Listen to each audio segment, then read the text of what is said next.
आज हम 10 जुलाई 2020 के मधुर महावाक्य सुनते हैं।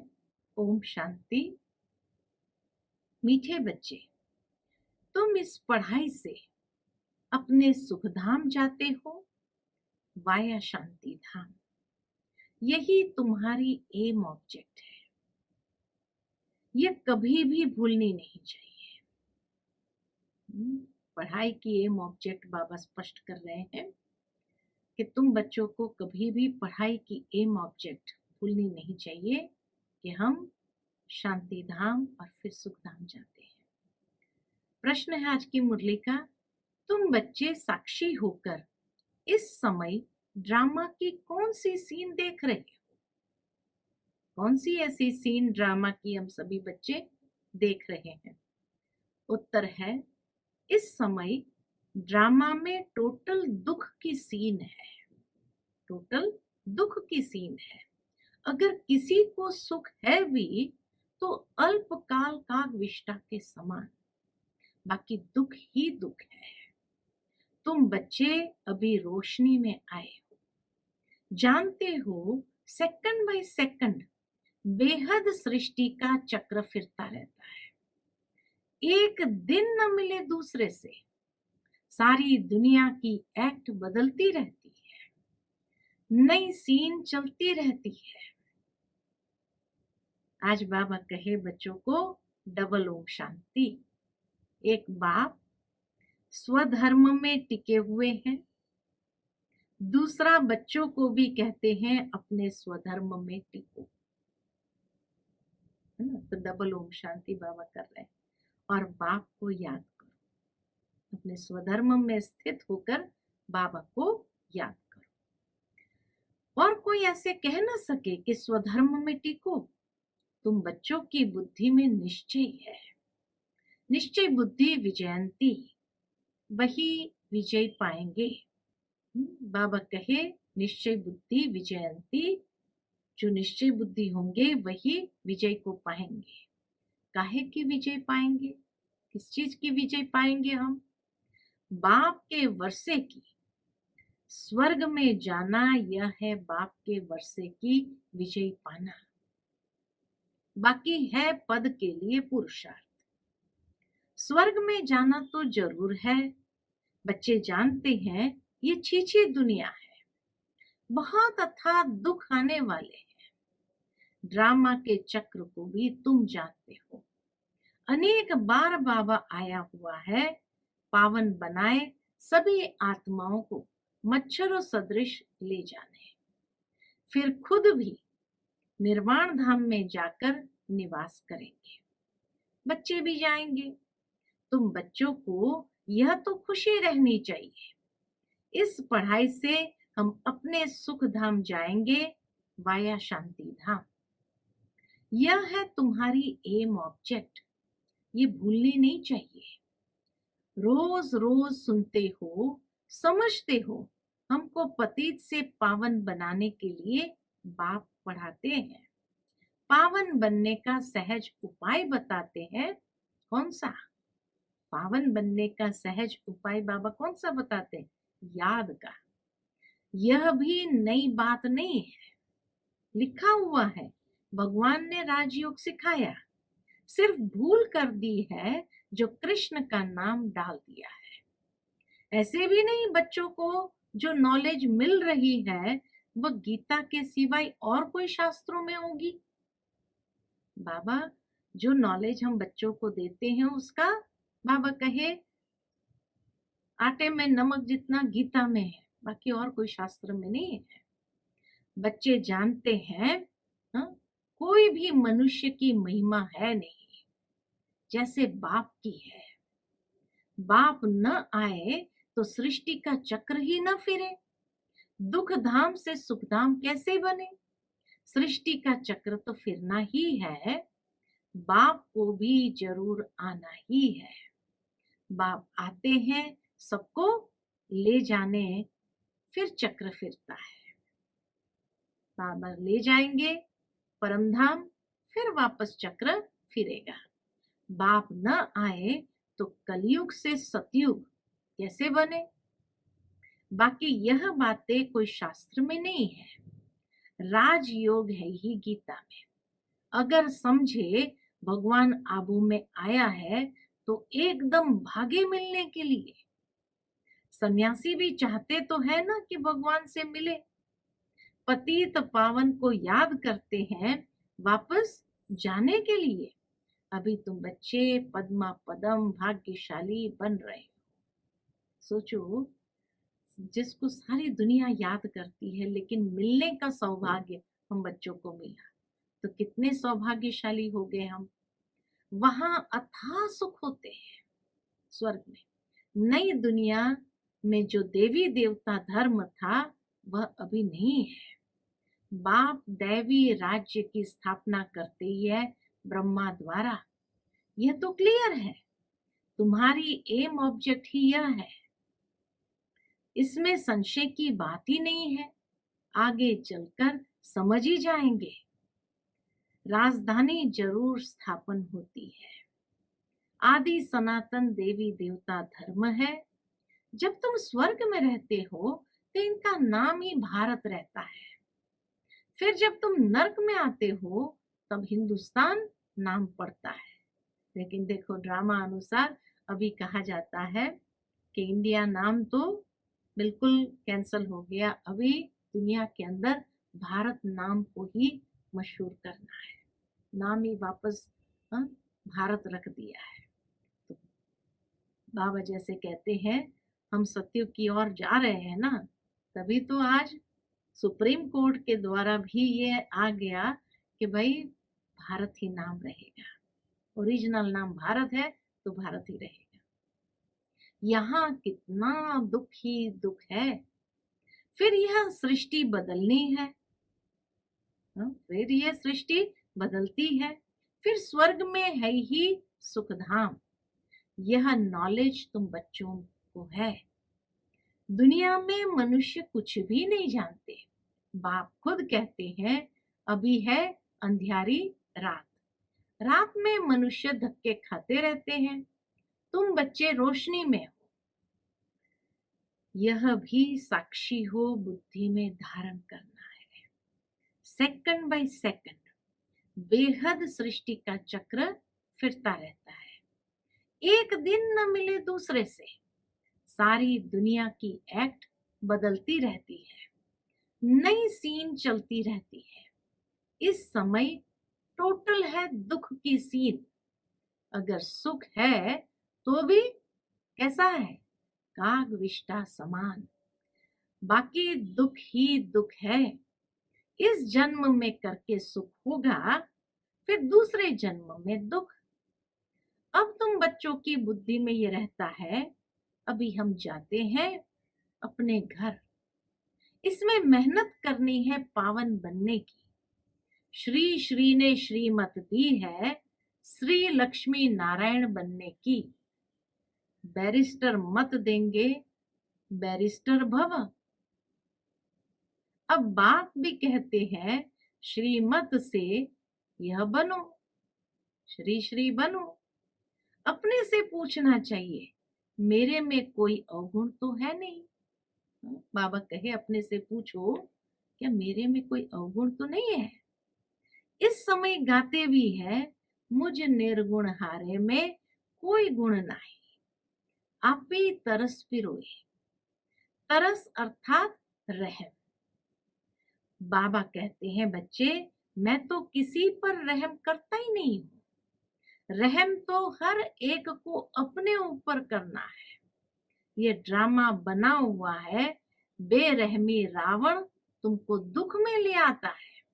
यह भी ड्रामा में नून है, इसमें रावण का भी कोई दोष नहीं है। आज बाबा कहे इसमें रावण का भी कोई दोष नहीं है। बाप आकर सिर्फ राय देते हैं, यही उनका रहम है, यही बाबा का रहम है। बाकी ये रावण राज्य तो फिर भी चलेगा, ड्रामा अनादि है। न रावण का दोष है न मनुष्य का दोष है, चक्र को तो फिरना ही है। बाबा कहे ये चक्र को तो फिरना ही है। रावण से छुड़ाने लिए ही बाप युक्तियां बताते हैं। रावण से छुड़ाने के लिए ही बाप आकर के हमें युक्तियां बताते रहते हैं। रावण मत पर तुम कितना पाप आत्मा बने हो। अभी पुरानी दुनिया है, फिर जरूर नई दुनिया आएगी। चक्र तो फिरेगा ना। सतयुग को फिर जरूर आना है। अभी है संगम युग। महाभारत लड़ाई भी इस समय की है। विनाश काले विपरीत बुद्धि विनश्यन्ति, ये होने का है। और हम विजयंती स्वर्ग के मालिक होंगे, बाकी सब होंगे ही नहीं। यह भी समझते हो, पवित्र होने बिगर देवता बनना मुश्किल है। अब बाप से श्रीमत मिलती है श्रेष्ठ देवता बनने की। ऐसी मत कभी मिल न सके। श्रीमत देने का उनका पाठ है ही संगम पर। शिव बाबा का श्रीमत देने का पाठ है ही संगम पर, और कोई में तो ये ज्ञान है नहीं। भक्ति माना भक्ति, उनको ज्ञान नहीं कहेंगे। रूहानी ज्ञान, ज्ञान सागर रूह ही देते हैं। उनकी ही महिमा है। ज्ञान का सागर, सुख का सागर बाप पुरुषार्थ की युक्तियां भी बतलाते हैं। ये ख्याल रखना चाहिए कि अभी फेल हुए तो क्या होगा। अभी अगर फेल हुए तो कल्प कल्पांतर फेल होंगे। बहुत चोट लग जाएगी। श्रीमत पर न चलने से चोट लग जाती है। ब्राह्मणों का झाड़ बढ़ना भी जरूर है। इतना ही बढ़ेगा जितना देवताओं का झाड़ है। तुमको पुरुषार्थ करना है और कराना है। सैपलिंग लगती रहेगी, झाड़ बड़ा हो जाएगा। तुम जानते हो अभी हमारा कल्याण हो रहा है। पतित दुनिया से पावन दुनिया में जाने का कल्याण होता है। तुम बच्चों की बुद्धि का ताला अभी खुला है। बाप बुद्धिवानों की बुद्धि है ना। अभी तुम समझ रहे हो, फिर आगे चल देखना किस किस का ताला खुलता है। यह भी ड्रामा चलता है। फिर सतयुग से रिपीट होगा। लक्ष्मी नारायण जब तख्त पर बैठते हैं तब संवंत शुरू होता है। तुम लिखते भी हो 1 से 1250 वर्ष तक स्वर्ग। कितना क्लियर है। कहानी है सत्यनारायण की, कथा अमरनाथ की है। बाबा कहे कहानी है सत्यनारायण की और कथा अमरनाथ की है ना। तुम अभी सच्ची सच्ची अमरनाथ की कथा सुनते हो, उसका फिर गायन चलता है। त्योहार आदि सब इस समय के हैं। नंबर 1 पर्व है कौन सा? सभी त्योहारों में नंबर 1 पर्व बाबा ने किसको दिया? शिव जयंती को। क्यों? शिव बाबा की जयंती है, तो नंबर 1 पर्व है शिव बाबा की जयंती। कलयुग के बाद जरूर बाप को आना पड़े दुनिया को चेंज करने। चित्र को कोई अच्छी रीति से देखे, कितना पूरा हिसाब बना हुआ है। तुमको यह खातरी है, जितना कल्प पहले पुरुषार्थ किया है उतना करेंगे जरूर। साक्षी हो, औरों का भी देखेंगे। अपने पुरुषार्थ को भी जानते हैं, तुम भी जानते हो। स्टूडेंट अपनी पढ़ाई को नहीं जानते होंगे क्या? स्टूडेंट अपनी पढ़ाई से जानते हैं। दिल खाएगी जरूर कि हम इस सब्जेक्ट में बहुत अच्छे हैं, फिर नापास हो जाते हैं। इम्तिहान के टाइम जो कच्चे होंगे उनकी दिल धड़कती रहेगी। तुम बच्चे भी साक्षात्कार करेंगे, परंतु नापास तो हो ही गए। अगर साक्षात्कार हुआ भी, लेकिन फिर क्या कर सकेंगे? नापास तो हो ही गए। कर क्या सकते हैं? स्कूल में नापास होते हैं तो संबंधी भी नाराज, टीचर भी नाराज होता है। कहेंगे हमारे स्कूल से कम पास हुए तो समझा जाएगा कि टीचर इतना अच्छा नहीं है, इसीलिए कम पास हुए हैं। बाबा भी जानते हैं सेंटर्स पर कौन कौन अच्छे टीचर है, कैसे पढ़ाते हैं, कौन कौन अच्छी रीति पढ़ाकर ले आती है, सब मालूम पड़ता है। बाबा कहते हैं बादलों को लाना है, छोटे बच्चों को ले आएंगे तो उसमें मोह रहेगा। अकेला निकल कर आना चाहिए तो बुद्धि अच्छी रीति लगी रहे। बच्चों को तो वहां भी देखते रहते हो। बाबा कहे बच्चों को तो अपने घर पर भी तो देखते रहते हो ना, तो मधुबन आए तो भी उनको लेकर आना। बाबा कहे फिर मोह जाएगा, देखते रहेंगे तो पढ़ाई कहीं ना कहीं छूट जाएगी। बाप कहते हैं ये पुरानी दुनिया तो कब्रिस्तान होनी है, नया मकान बनाते हैं ना तो बुद्धि में रहता है। हाँ? नया मकान जब बनता है तो बुद्धि में क्या रहता है? हमारा नया मकान बन रहा है। धंधा आदि तो करते रहते हैं परंतु बुद्धि नए मकान के तरफ रहती है। चुप करके तो नहीं बैठ जाते। वह है हद की बात, यह है बेहद की बात। हर कार्य करते हुए स्मृति रहे। क्या रहे स्मृति? कि अभी हम घर जाकर फिर अपनी राजधानी में आएंगे तो अपार खुशी रहेगी। ऐसा जब स्मृति में रहेगा तो बाबा कहे अपार खुशी रहेगी। बाप कहते हैं बच्चे अपने बच्चों आदि की संभाल भी करनी है परंतु बुद्धि वहां लगी रहे। याद न करने से फिर पवित्र भी नहीं बन सकते। याद से पवित्र, ज्ञान से कमाए। यहाँ तो सब है पतित। दो किनारे हैं। बाबा को खेवैया कहते हैं परंतु अर्थ नहीं समझते हैं। तुम जानते हो बाप उस किनारे ले जाते हैं, इस किनारे से उस किनारे ले जाते हैं। आत्मा जानती है हम अब बाप को याद कर बहुत नजदीक जा रहे हैं। खेवैया नाम भी अर्थ सहित रखा है ना। ये सब महिमा करते हैं नैया मेरी पार लगाओ, ऐसे भगवान की महिमा करते हैं। सतयुग में ऐसे कहेंगे क्या? कलयुग में ही तो पुकारते हैं। तुम बच्चे समझते हो, बेसमझ को तो यहाँ आना नहीं है। बाप की सख्त मना है। इंद्र सभा में बाबा कहते हैं बेसमझ को लाना नहीं है। निश्चय नहीं तो कभी नहीं ले आना चाहिए। क्यों? क्योंकि वाइब्रेशंस खराब करते हैं। उनके जो संकल्प होते हैं वो ज्ञान युक्त संकल्प तो नहीं होते हैं, तो वाइब्रेशन को खराब करते हैं, इसीलिए बाबा मना करते थे। कुछ भी समझेंगे नहीं, पहले तो 7 रोज का कोर्स दो। कोई को तो 2 रोज में भी तीर लग जाता है। बाबा कहे कोई को तो 2 रोज में भी तीर लग जाता है। अच्छा लग गया तो फिर छोड़ेंगे थोड़ी, कहेंगे हम 7 रोज और भी सीखेंगे। तुम झट समझ जाएंगे ये स्कूल का है। तेज बुद्धि जो होंगी वह कोई बात की परवाह नहीं करेंगे। अच्छा एक नौकरी छूट जाएगी, दूसरी मिलेगी। बच्चे दिल वाले जो होते हैं उनकी नौकरी आदि छूटती नहीं है। तो बाबा ने कितनी अच्छी बात कह दी।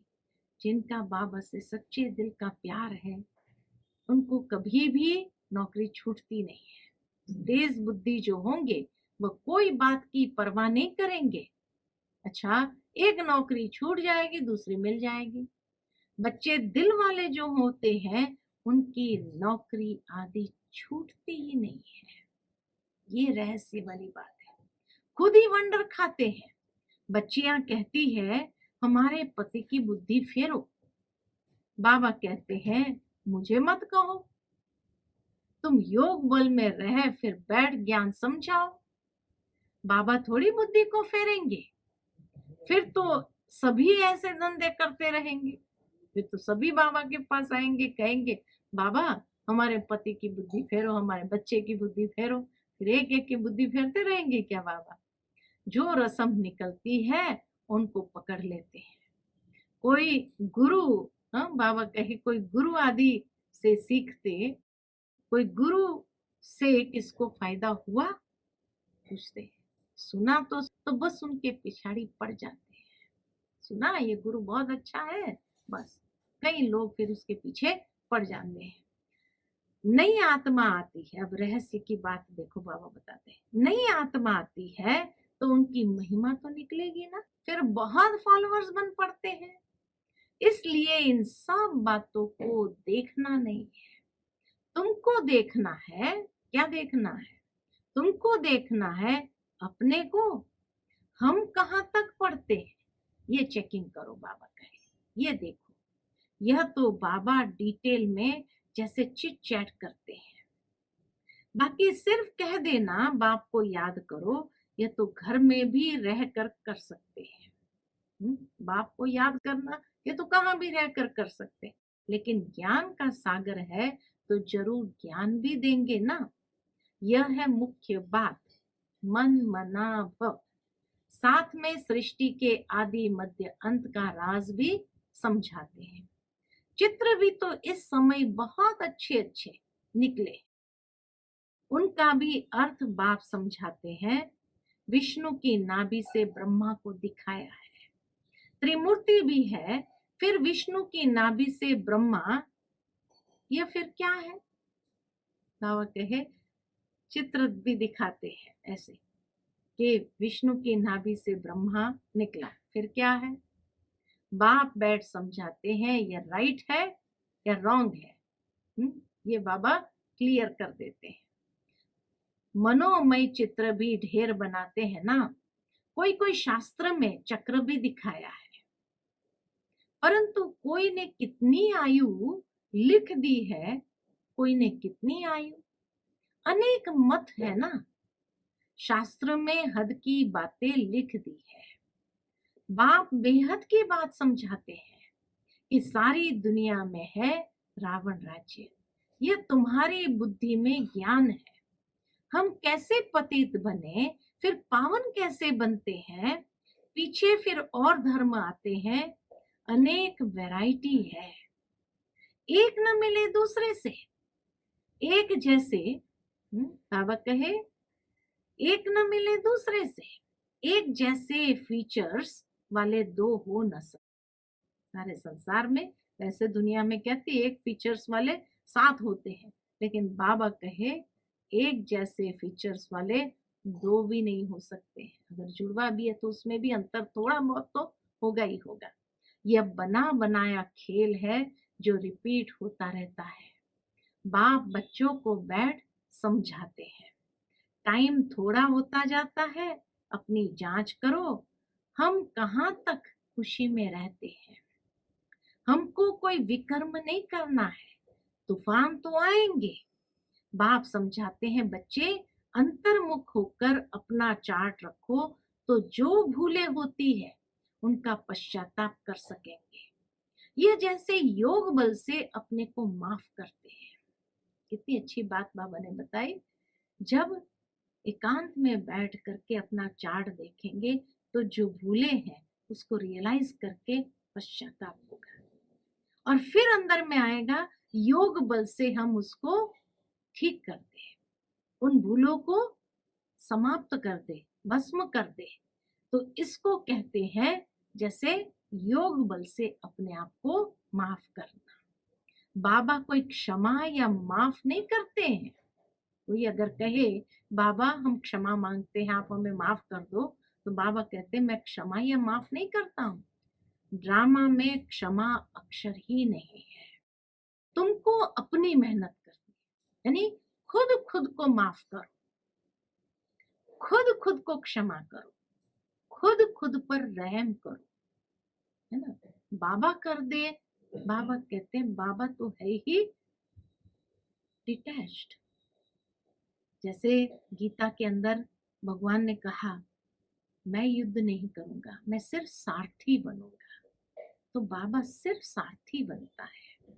बाकी बाबा युद्ध हमारे लिए करे या हम किसी के पार्ट को चेंज करे, ये बाबा नहीं कर सकता है। तो न बाबा किसी को क्षमा करता है, माफ करता है, न किसी के ऊपर रहम करता है, न कृपा करता है। खुद ही खुद पर कृपा भी करनी है, खुद ही खुद पर रहम भी करना है और खुद ही खुद को क्षमा भी करनी है। कितनी गहरी बात बाबा ने यहाँ बताई है। तो ड्रामा में क्षमा अक्षर ही नहीं है। तुमको अपनी मेहनत करनी है। पापों का दंड मनुष्य खुद ही भोगते हैं, क्षमा की बात ही नहीं है। बाप कहते हैं हर बात में मेहनत करो। बाप बैठ समझाते हैं, युक्ति बताते हैं आत्माओं को। ये बाबा कहते हैं मनुष्य। तो बाप को बुलाते हो, पुराने रावण के देश में आओ, हम पतितों को आकर पावन बनाओ। परंतु मनुष्य समझते नहीं। वह है आसुरी संप्रदाय, तुम हो ब्राह्मण संप्रदाय, दैवी संप्रदाय बन रहे हो। पुरुषार्थ भी बच्चे नंबरवार करते हैं, फिर कह देते हैं इनकी तकदीर में इतना ही है। अपना टाइम वेस्ट करते हैं। जन्म जन्मांतर कल्प कल्पांतर ऊंच पद पा नहीं सकेंगे। अपने को घाटे में नहीं डालना चाहिए, क्योंकि अभी जमा होता है फिर घाटे में चले जाते हैं। रावण राज्य में कितना घाटा होता है। अच्छा, मीठे मीठे सिक्की लदे बच्चों प्रति माता पिता बाप दादा का याद प्यार। Good morning. रूहानी बाप की रूहानी बच्चों को नमस्ते। हम रूहानी बच्चों की रूहानी माता पिता बाप दादा को याद प्यार। गुड मॉर्निंग, नमस्ते नमस्ते। शुक्रिया बाबा, शुक्रिया। धारणा के लिए मुख्य सार है। पहली पॉइंट, अंतर्मुखी बन अपनी जांच करनी है। जो भी भूले होती है उनका दिल से पश्चाताप कर योग बल से माफ करना है। अपनी मेहनत करनी है। दूसरी पॉइंट, बाप की जो राय मिलती है उस पर पूरा चलकर अपने ऊपर आप ही रहम करना है। साक्षी हो, अपना व दूसरों के पुरुषार्थ को देखना है।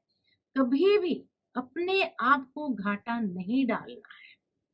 आज का मीठा वरदान है, निरंतर याद द्वारा अविनाशी कमाई जमा करने वाले सर्व खजानों के अधिकारी भव। निरंतर याद द्वारा हर कदम में कमाई जमा करते रहो तो सुख शांति आनंद प्रेम इन सब खजानों के अधिकार का अनुभव करते रहेंगे। कोई कष्ट अनुभव नहीं होगा। संगम पर ब्राह्मणों को कोई कष्ट हो ही नहीं सकता। यदि कोई कष्ट आता भी है तो बाप की याद दिलाने के लिए, कष्ट आता भी है तो बाप की याद दिलाने के लिए। जैसे गुलाब के पुष्प के साथ कांटा उनके बचाव का साधन होता है, वैसे ये तकलीफें और ही बाप की याद दिलाने के निमित्त बनती है।